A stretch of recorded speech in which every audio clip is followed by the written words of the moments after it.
వచ్చేసి మన ఇంటికన్నా అయితే కూరగాయ చెట్లు అయితే పెట్టేసిన. ఎందుకంటే ఖాళీ ప్లేస్ చాలా ఉంది, కూరగాయలు పెట్టి అప్పుడప్పుడు అమ్ముదామని అయితే పెట్టేసిన. ఇప్పుడు చూస్తున్నాం ఇదంతా బెండ చెట్టు.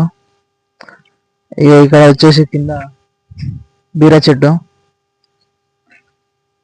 గోరుచిక్కుడు చెట్లు, అక్కడ వచ్చేసి వంకాయ చెట్లు, పచ్చిమిర్చి ఇవన్నీ అయితే పెట్టడం జరిగింది.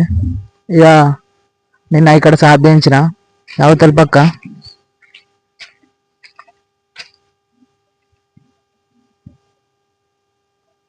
ఇక్కడ సుధా కూరగాయలు పెట్టదామని సాధించిన. ఒక 2-3 రోజులు అయితే ఏకన్నా అయితే చెట్లు ఎండిపోతాయి, కాలబెట్టి మళ్ళీ కూరగాయలు అయితే అక్కడ పెడతా. Yeah bye friends. మన వీడియోస్ నచ్చినట్టయితే ఫాలో చేసుకుని షేర్ చేయండి.